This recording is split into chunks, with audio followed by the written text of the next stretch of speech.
Cambiamos completamente de tema. Un 7% en promedio han subido los gastos comunes en la región metropolitana el último año. Alrededor de 127.000 pesos es el monto promedio que se paga en la actualidad, mientras que las comunas de La Cisterna, de la Florida, son las que han presentado un mayor aumento. Para profundizar en este fenómeno, estamos aquí en el estudio con Valeria Morillo, encargada de contenidos y vocera de Comunidad Feliz, empresa que realizó este estudio. Valeria, bienvenida a Canal 24 Horas. ¿Cómo te va? Muy bien, muchas gracias. Valeria, entendamos un poquito este fenómeno. Crece el gasto, en los gastos comunes, valga la redundancia, pero un porcentaje bien superior respecto a lo que es, por ejemplo, el aumento del IPC. ¿A qué se debe? Primero, ¿cómo se explica este aumento pronunciado en los gastos comunes, por lo menos en la región metropolitana? Claro, tenemos, como tú lo mencionas, el IPC, que es, digamos que la base de este aumento. Eso nos puede representar aumentos en la UF, que lo vemos dentro de las empresas mantenedoras de ascensores, de piscinas, ahora que estamos en temporada durante los primeros trimestres, pero también hay otra parte importante que son los sueldos y salarios de los trabajadores de los edificios. Pasa mucho, las personas en sus casas a lo mejor han vivido temas de alta rotación de conserjes, de empresas de aseo, de personas que trabajan como tal en el edificio, y eso también se traduce en más finiquitos, de repente reemplazos, y podemos ver un aumento gradual allí.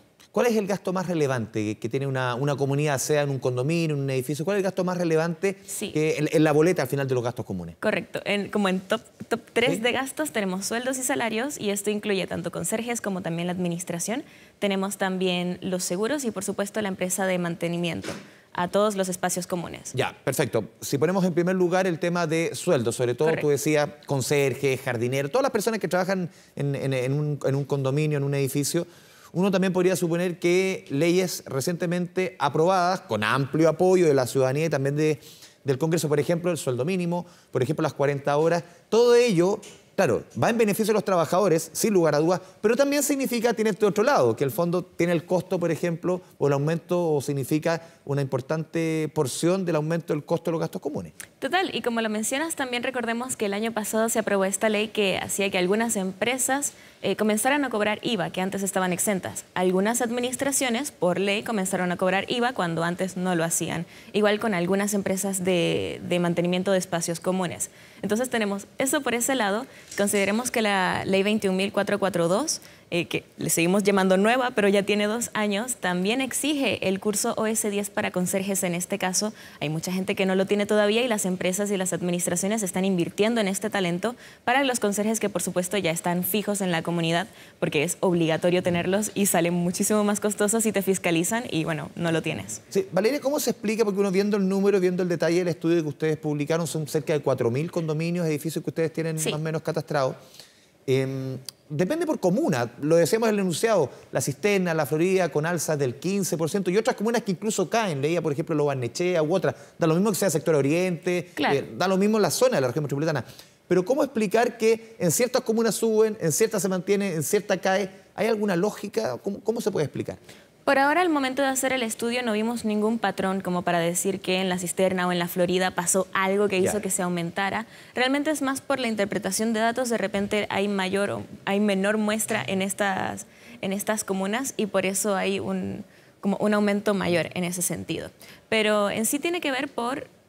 Cuando lo vemos así, son por esas comunas que son un poco más alejadas del centro, ¿cierto? Por ejemplo, Peñaflor o Huechuraba requieren más tiempo de traslado por parte de los conserjes o algunas empresas mantenedoras, y por eso suele haber un recargo.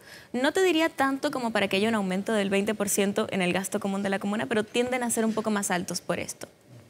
Valeria, hay un ítem que también ustedes resaltaban dentro de este aumento de los gastos comunes que es bien relevante considerando la crisis de seguridad que vive nuestro país hace ya un buen tiempo. Sí. ¿Cuán importante en estos aumentos sostenidos de los gastos comunes, me imagino no solamente este año, el año anterior, los últimos años, tiene que ver con seguridad? ¿Y por qué? Mira, qué bueno que lo mencionas, porque, por ejemplo, nuestro equipo legal, que asesora mucho a administradores de edificios, viven respondiendo estas preguntas, ¿ok? ¿Qué pasa con los temas de seguridad? Que alguien se robó una bicicleta en un espacio común, ¿de quién es la responsabilidad? Que se están entrando personas, que están tocando puertas, personas no autorizadas. Entonces, cada vez más administraciones, por misma petición de los residentes, están invirtiendo en seguridad, en controles de acceso. De repente, Comunidad Feliz también está lanzando control de acceso, porque es súper importante. Antes, y yo te diría, varios condominios en Santiago Centro, por ejemplo, que he ido, tienen su puerta abierta tarjeta y la gente se supone que llega, pasa por recepción y luego pasa a los ascensores. Pero hay mucha gente que, dada la ausencia del control de acceso, pasa directo a los ascensores, saluda al conserje como si fuese su amigo de todos los días y no siempre el conserje se conoce todas las caras, ¿cierto? Entonces se está invirtiendo más. Y estuvimos conversando con administradores lo que es este control de acceso biométrico por llave, por reconocimiento facial. Los torniquetes he visto. Los torniquetes también son famosos, los que tienen las tarjetas incluso. Por Comunidad Feliz lo trabajamos con QR, por ejemplo, y así cada residente tiene su propio QR y solo tú puedes entrar o tus visitas autorizadas. Pero incluso hay personas que tienen doble portón, ¿cierto? El de entrada.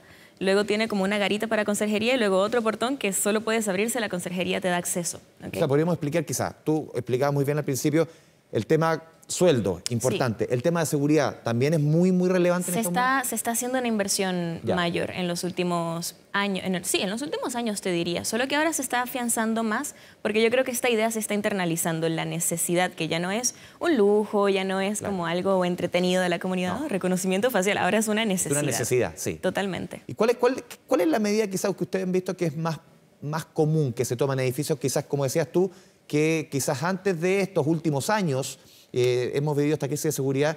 Claro, mucha gente entraba como Pedro por su casa. ¿Cuáles son las medidas más comunes que tú has visto que se están implementando? ¿Medidas de seguridad, dices? Sí. Bueno, lo primero es la capacitación de los conserjes, ¿ok? Así tengamos eso es lo primordial. Claro, cuando tengamos cualquier reconocimiento, cualquier método de control de acceso, no funciona del todo si no hay un conserje que regule, que verifique realmente que la persona está yendo, que llame por el citófono, que confirme.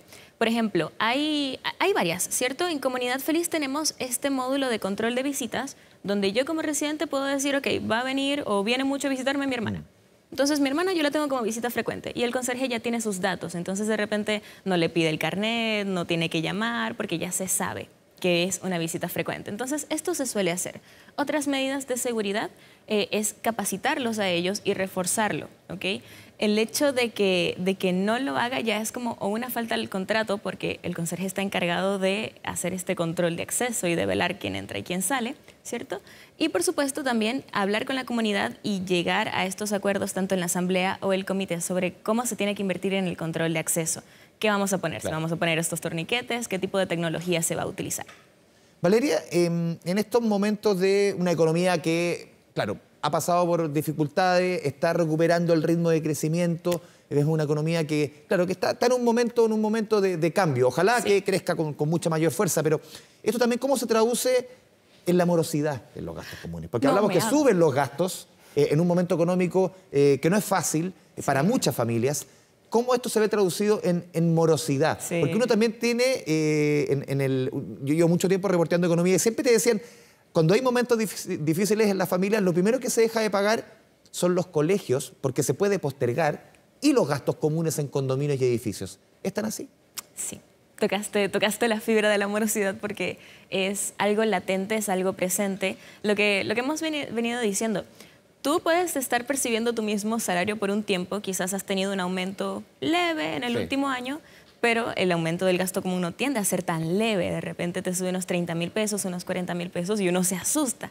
Entonces, ¿qué pasa? Claro, tú tienes hasta 3 meses para que esté en la instancia el derecho de cortar la luz y las telecomunicaciones. Las telecomunicaciones ya, ¿okay? Pero no el agua, por ejemplo. No el agua. Por lo menos según la ley de copropiedad, eso es lo que está estipulado. Entonces, claro, dicen, bueno, nada, yo no pago el gasto común ahora, pero lo pago el mes que viene. Pero el mes que viene ya no debes un mes, debes 2 meses. Entonces, obviamente se va creando la deuda y esto es un efecto cadena. Porque, ¿qué pasa si yo no pago 3 meses? Yo digo, bueno, la comunidad no se va a destruir, pero no sabemos cuántas personas del edificio no están pagando sus gastos comunes y ahí es cuando entramos al ascensor y vemos el hall de la fama.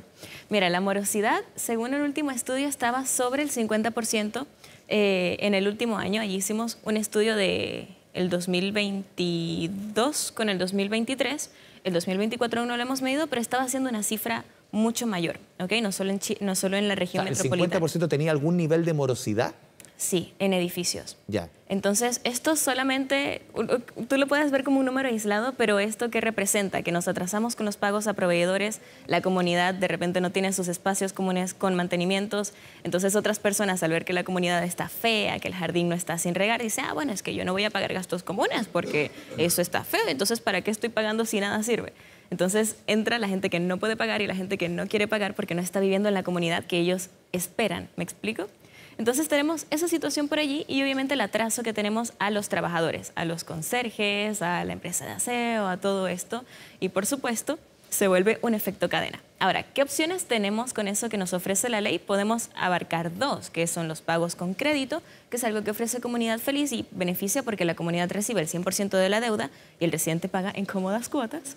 Y los convenios de pago, que son los que ofrecen la ley de copropiedad, donde ya allí se llega a un acuerdo, que cada mes me vas a pagar tanto por ciento de tu deuda, pero es mejor tener ese ingreso a no tener nada. Valeria Morillo, encargada de contenidos y vocera de Comunidad Feliz, te agradecemos este espacio con Canal 24 Horas. A ti.